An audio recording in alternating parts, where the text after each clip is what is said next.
first days of the season are a gamble for most bow hunters. Mother Nature holds all the cards as we anxiously watch the forecast, praying for cool conditions. If our prayers are answered, the first time in after an unpressured buck can pay dividends as some deer still cling to their summer feeding patterns. The complete opposite is true if our prayers of good weather are not fulfilled. Warm days in the early part of the season are not typically good for anything other than targeting a doe or two. With poor conditions spanning the first several days of the season, this is exactly what the team chooses to do. Target a few does in low-impact locations and wait for better opportunities ahead.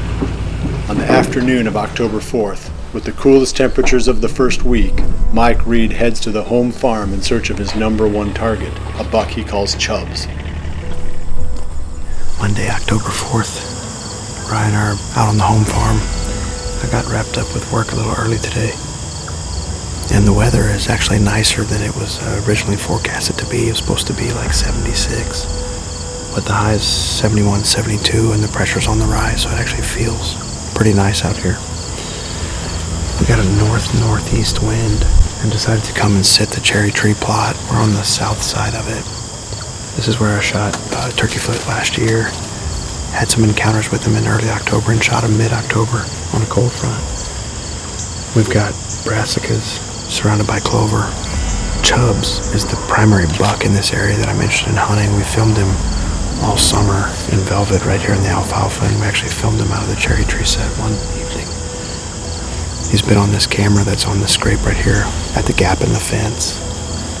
Last night, I got his picture down by the creek at 7:30. Legal shooting is over at 7:15, so I think he was bedded pretty close to there, and it felt pretty hot yesterday afternoon, so it was cool to see him getting on his feet. We can see a lot of country right here, so I'm just sort of interested to see if we can't have an encounter with him if he pops out in the alfalfa or comes in, but also just wanted to come check out this spot and make a sit. We got about 2 hours left to go. We can sit back and enjoy the afternoon.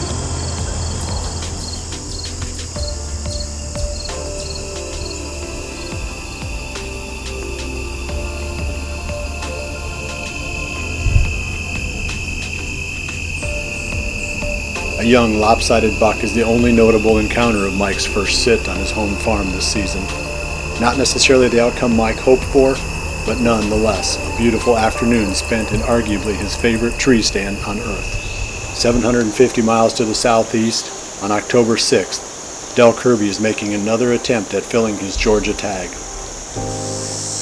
Hey guys, today is Wednesday, October the 6th. And I wish I could tell you that I got a cool northeast breeze blowing, but it's the polar opposite. I got a south-southwest wind. Humid.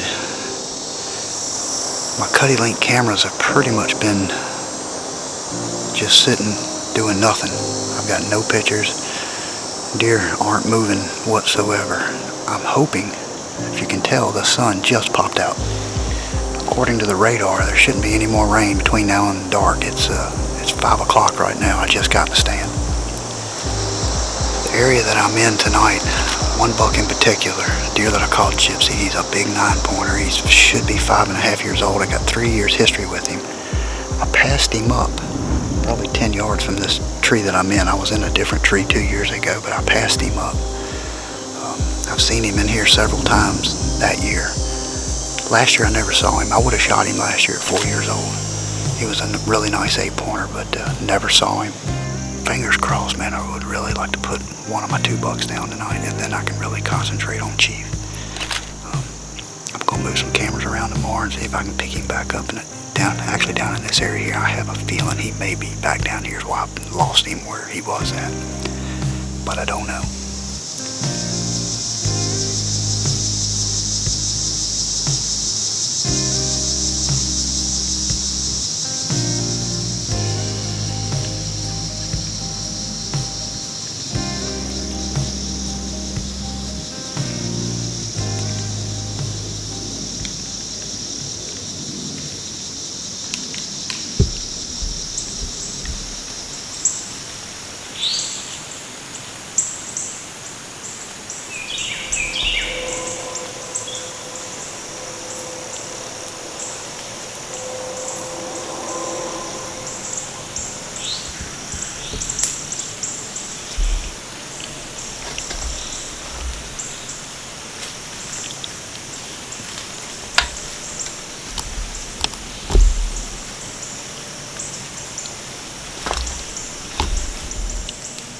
Up.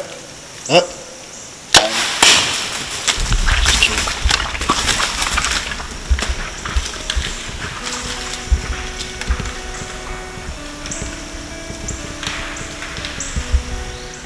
That was sweet. That's a deer I called Gypsy. 5 years, or 3 years history. I think that deer's 5 years old. He's a beautiful deer. Really nice deer. That's a 130-inch deer, I think. But he's 5.5 years old. But I'm positive I heard him crash right straight down this lane. He went out and made a big loop and came back down the hill, so I let that deer walk right here. I was in the tree right in front of where he was at when I shot him. Had I been in that tree, it would have been beautiful to have shot him right there on the shelf. What an enjoyable evening. I had 2 young bucks come up first, a 4 or 6 pointer and a small 8 pointer. They came up and they sparred. I filmed them rubbing a tree, but something kept telling me that those deer were still down in that bottom. This bottom just holds deer. He'll definitely come right through here. There he is. There he is right there. All right, so here's the deer that I call Gypsy. Gypsy is a buck that I've got 3 years history with. I believe he's 5.5 years old. He's got a body big enough to be a 5.5-year-old. That's for sure. He's a big old deer. The reason I call him Gypsy because he's just all over the property. He's been from one end to the other. He started off 2 years ago. He was at one of my protein feeders across the street, and I started getting pictures of him later on in the season 2 years ago down here into the heart of my property. And then I seen him a couple times, got him on video, and started to shoot him one day. I thought about shooting him, and I elected not to. I said, now we'll see what he turns into, and maybe he'll improve. This year I picked him back up on one of my protein feeders right here in the middle of the property, and him and 2 other bucks, they pretty much just lived at that feeder. I've been getting pictures of them like crazy, and I really hadn't been over here to even try to hunt them. We're off and running. Hitless buck on the ground here in Georgia. I still got 1 more tag, so I'm still gonna be at it. Chief is #1 on the list. As long as he's showing up, he's gonna be the one I'm gonna be after. Appreciate you watching this week. God bless, and we'll see you on the next hunt.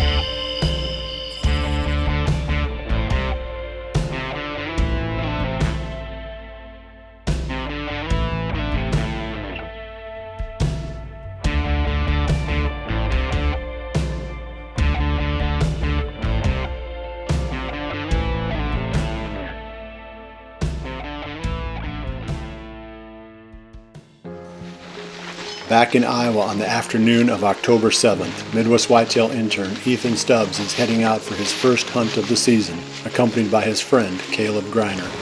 Today is October 7th, and Caleb and I are out at one of his permission farms that he was nice enough to bring me to. There's been some really, really good bucks on this farm, and it's a really unique farm. It's just a really narrow draw.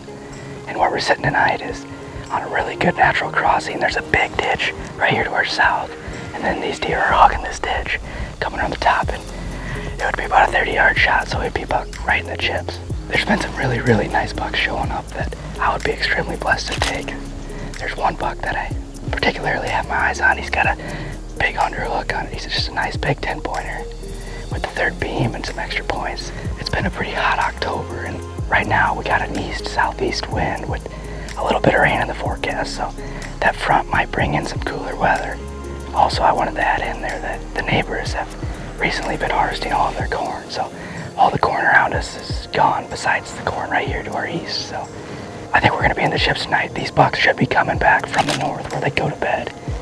We've been running cutty backs in here all summer, and these bucks, it seems like recently, have been traveling south to north going to bed, so we should be in the chips tonight.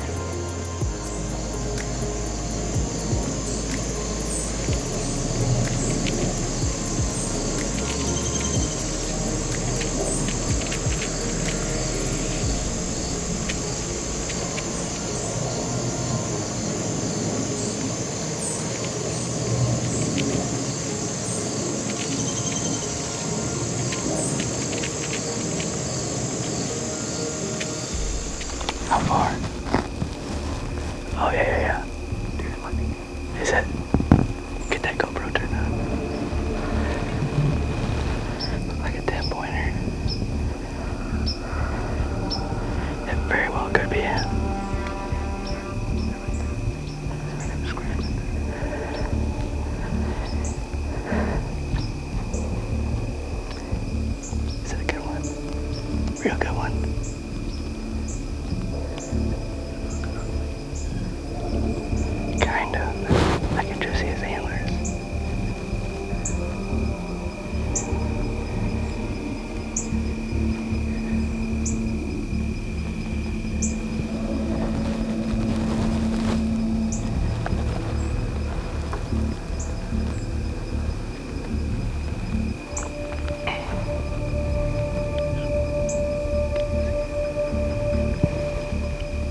Well, that's gonna wrap up our night.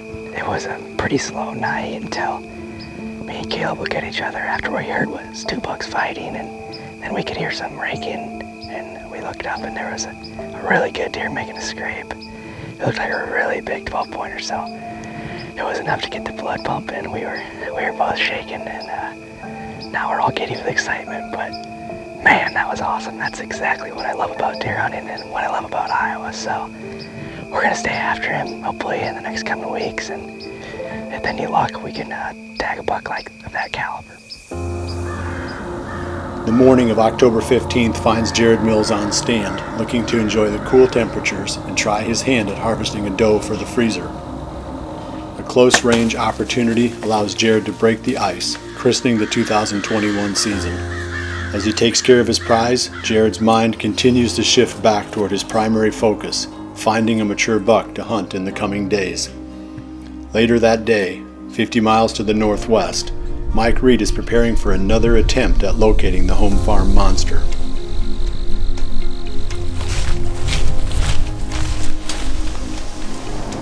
It's Friday, October 15th. It's about 5 o'clock. And Ryan and I have slipped back out to the home farm. We're in the cherry tree set after Chubbs. Put in a good day at the office. Had this weather front move through last night and it's still pushing through right now. We have a west-northwest wind about 14 or so miles per hour. 60 degrees, high pressure, and it's still rising. But we got beans, brassicas, clover, alfalfa, got a little bit of everything. Hopefully Chubbs makes an appearance tonight. It'd be nice to just lay eyes on him, but we're gonna sit back and enjoy the afternoon. Got a couple hours left to go.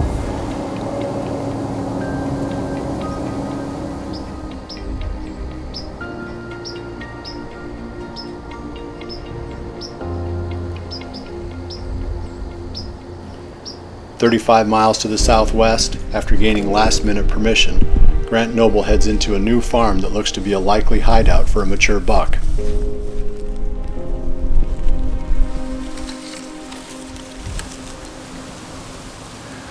Alright, well here we go. It is October 15th, and Max and I literally just got this permission ground like 30 minutes ago on our way to where we were originally going to hunt.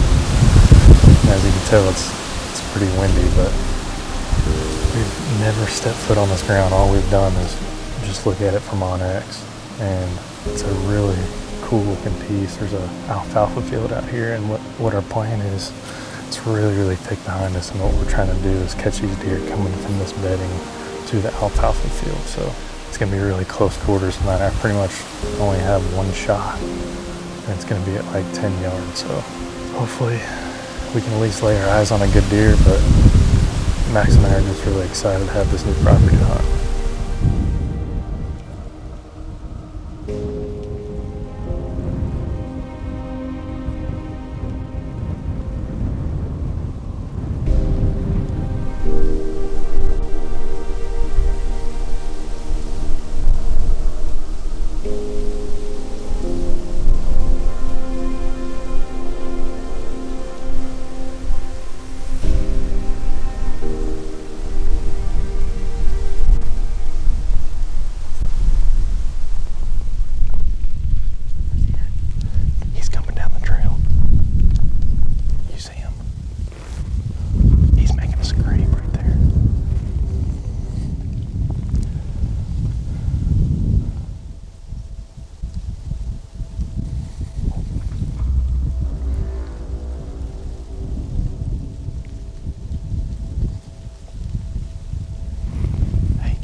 All right, guys, well, what a hunt that was. The reason we didn't do the closing interview in the tree is just because we want to try to sneak out of there as quietly as we could. But like I said before, that's the first time Max and I has ever even set foot on that property, and we saw probably 30 deer tonight. I mean, they were just piling into that alfalfa field. And obviously, that great buck encounter we had, that's all you can ask for first time in there. But you guys are probably wondering why I had the camera in my hands instead of the bow when that deer was walking down that corn edge. And the reason is the property that we can hunt, you know, we wanted to get to where we could see that alfalfa field. And with the northwest wind, there was only one tree that we could get in that we could see that alfalfa field, and it happened to be just right on the fence line. So when that deer came out of that bedding area and jumped that fence, I knew that I wasn't going to be able to shoot. So I just picked up the second camera and just decided to get a second angle of him so we can get some good footage. But man, that got my heart racing. You know, we were so close. I think it was just unlucky that he decided to go on that side of the fence and go down that fence row. I mean, we had a perfect trail at 10 yards right on our side of the fence. But Max and I have struggled a little bit with gaining permission since we moved to Iowa. And we have a permission piece about an hour and a half away, but we've been looking for something close. And so the past 3 or 4 days, we've just been knocking on doors. I think we've knocked on 15 or 20 different doors, just trying to gain permission and, you know, asking these farmers what we can do to help them in exchange for hunting rights. And we finally landed 2 different pieces of property. So moving forward, we're gonna try to deploy some cameras on these properties and really try to figure them out. But we're just waiting on that northwest wind to move in on that deer again. So really exciting hunt for the first hunt in there. And I'm looking forward to these upcoming cold fronts. Grant's afternoon proves to be far better than Mike's. A handful of does and small bucks offer Mike something to watch as he passes the time, but nothing more.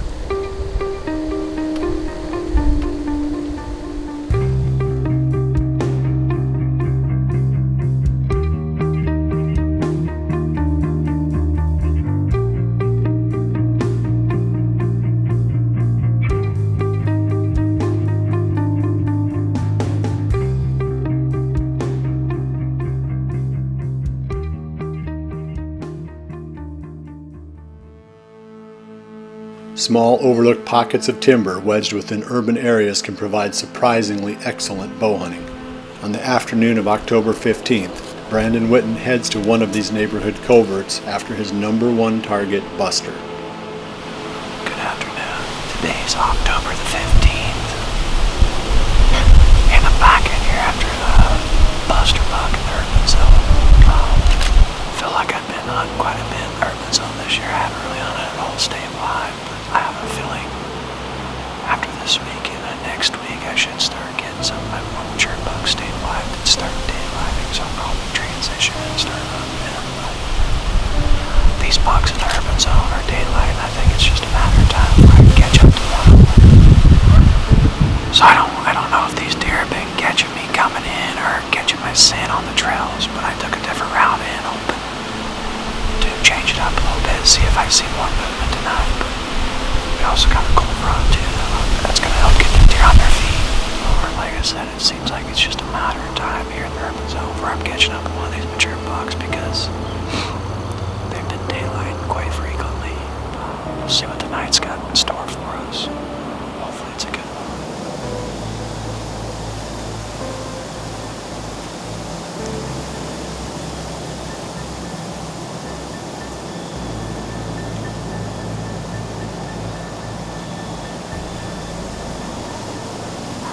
150 miles to the southeast, Jared Mills is gearing up for his first hunt of the year on the river farm. With trail camera photos revealing only nighttime activity, Jared hopes that an observation sit, paired with the cool conditions, will lead to the first merino sighting of the season.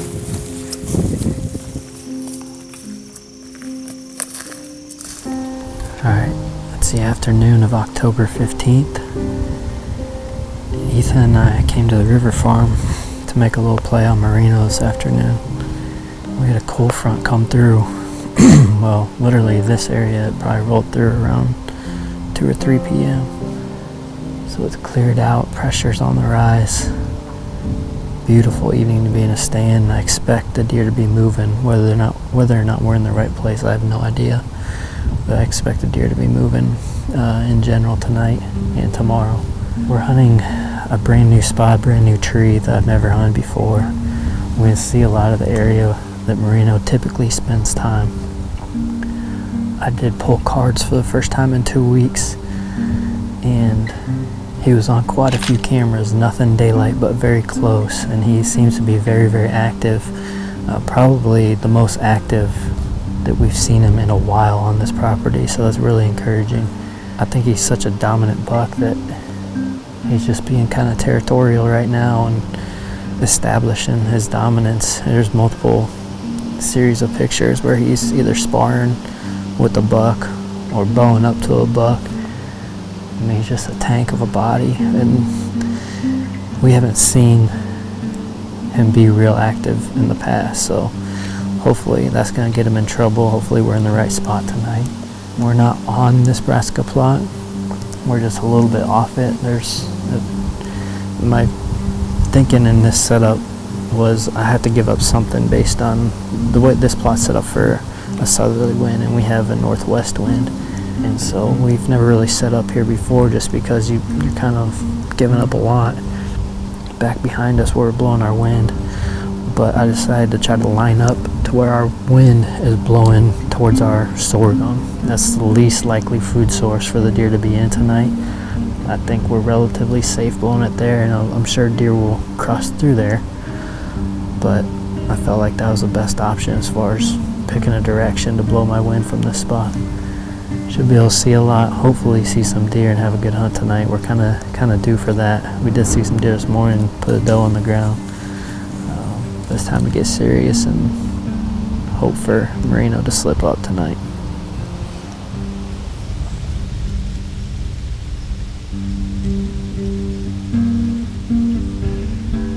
Unfortunately, the observation sit proves to be unsuccessful as Jared sees just a few deer out of range for even the camera. With several years' history and a handful of encounters to reminisce, it will take more than a slow hunt for Jared to give up his quest for this legendary buck. Back in the urban zone, Brandon's evening activity is ramping up quickly.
like catch eye contact with me in that quartering to angle. I was really nervous, but I stuck it right in there, right in the top of the shoulder, right down through. Looked like a perfect shot. Yes. That's Buster. God, he looks so cool right there at 12 yards. I can't believe it.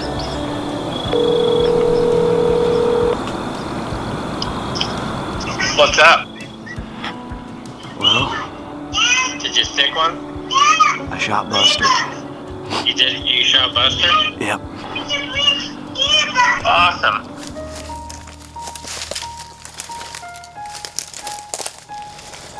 Go right up here. I'll take your spot. Yeah.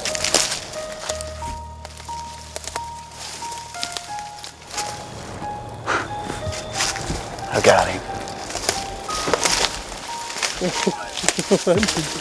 Holy.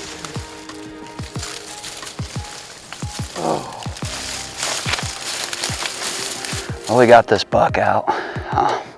Took a little bit, but we got him drug out here to get a better look at him. This is Buster. This is the buck that I targeted here in Urban Zone. He's kind of giving me a run around a little bit. I was getting quite a bit on camera while I wasn't hunting, but then when I'd hunt, I wouldn't see hardly any deer. So tonight, I slipped in on the edge of the property and then come into this back food plot. I caught up with him here in the Urban Zone, so I'm tickled to death, out of breath. He is such an awesome deer. 65 miles to the southwest, Owen Riegler heads in for his first sit on a newly acquired piece of property. Well, we'll drop you there. If you go by that, it's going to be a good night. Look at him. He's getting worked up on the tree.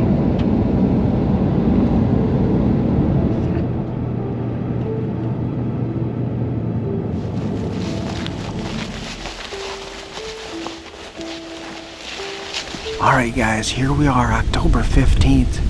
We went to a new farm today. There's a couple of really nice bucks in here. It's got a good age class on it. I don't have a lot of history with the deer, of course, my first year owning it, but there's one in here that's got really good mass with a couple stickers here and there. I'd love to see that buck. And then there's one more that's got a split brow tine with a pretty nice frame to him. He's probably a shooter as well. And we got some other stuff going on here. This is, well, we've got a redneck soft-sided blind down there to hunt that on the south wind. And I also put an experimental scrape rubbing post up down there. We've got a nice little setup here. We've got about 3 acres of standing corn and around 2 acres of greens in here, brassicas, clover. I think there's some soybeans in that, so we've got a good food source anyway. Hopefully this wind will die down just a little bit. We'll sit in here a couple hours and see what happens.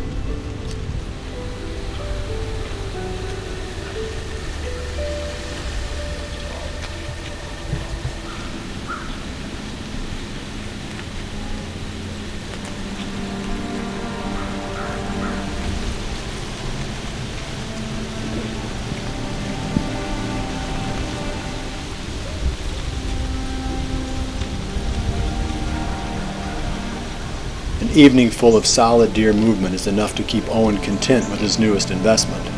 Although neither target makes an appearance, several young bucks reveal the incredible potential and exciting future ahead for Owen's new property.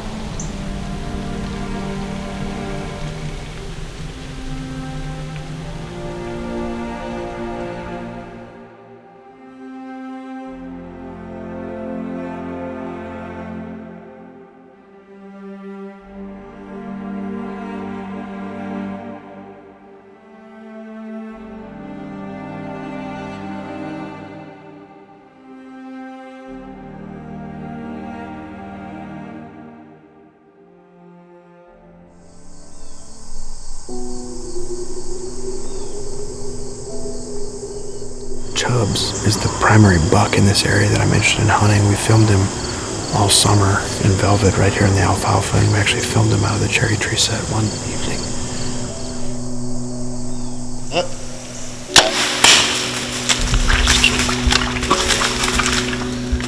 That was sweet. That's a deer I call Gypsy. We're off and running.